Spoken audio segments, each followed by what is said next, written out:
Hi everyone, Mrs.Mc is here, and I kind of want to do a short little story time. I'm not going to read this book because the publishing company, a kid's book about, as you can see, has a lot of books that kids are ready to learn about. So this is a book that you should read with your parents.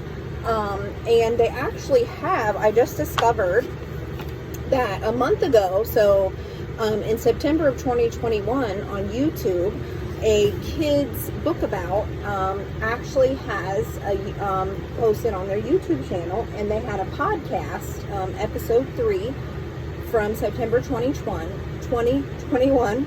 Say that 10 times fast, right?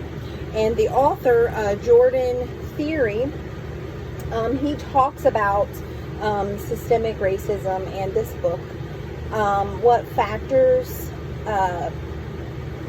keep people out. You know, systemic racism is something that can be created from people's biases and keep people out. So like, let's say you know someone, or you have attended a private school. And think about, maybe you never thought about, but think about, you know, what qualified you to attend that private school, and is it available to everyone? Okay, so that's just one example that he uses. And one thing that I like, and I just want to leave with a message, is that we shouldn't be afraid of the word racism. Because it is part of our country, it is part of who we are,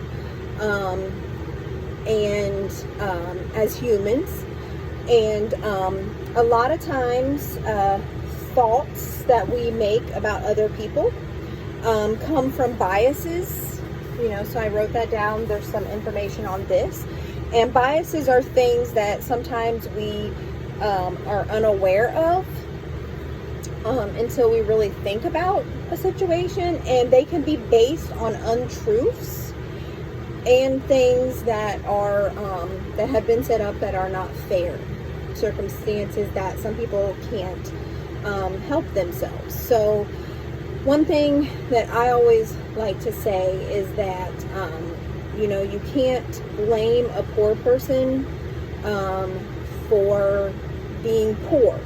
Okay, so there are things that can keep people from obstacles that can get in the way of helping them change their circumstances and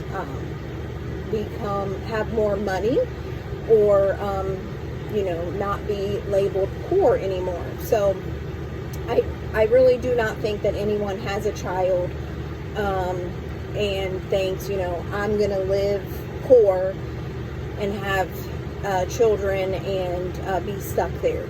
You know, I honestly do not think so. So just some things to think about with young kids, and these books do a great job. They're just like black and white, have some definitions and statistics, and you know, just so you can have conversations and learn with your kids. I think that's great. So check out their YouTube channel. It is a kids company about book about, and they have a podcast. So, and I'm going to type the link in this video as well. So check them out at kidsbookabout.com, and check out their YouTube channel and their podcast. The other thing is, I am working on becoming an infant toddler development specialist, where I will be assigned and working with parents of young children under the age of 3. So that's kind of Mrs.Mc's new teacher role, is trying to be more family centered and working with parents that have young children that have a possibility of maybe some learning delays or etc. So I'm really excited about that. And in that, I've been doing some research.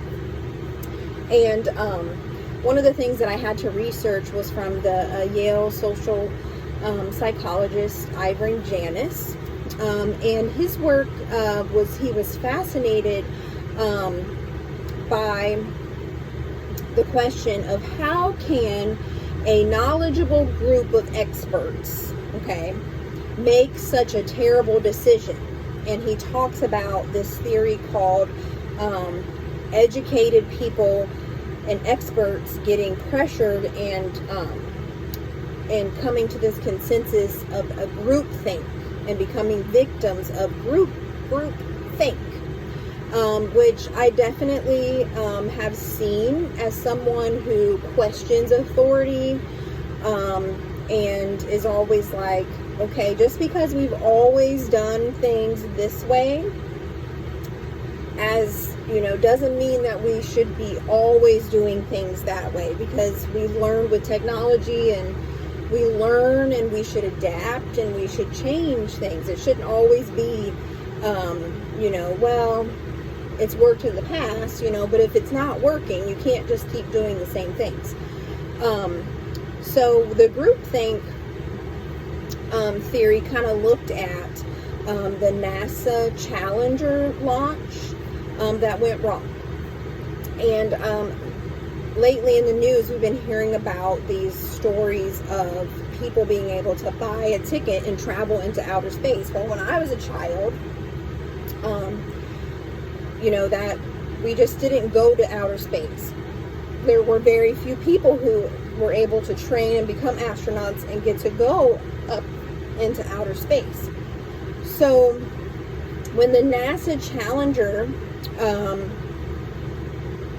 launched and then exploded and those astronauts lost their lives, you know, I was in elementary school and it was very shocking because it came out in the investigation, but it was shocking because, you know, we didn't expect anything bad to happen, but yet something bad did happen. And in the investigation, they found out that there was a handful of people who had said that there was possibly a problem with the weather temperature that day,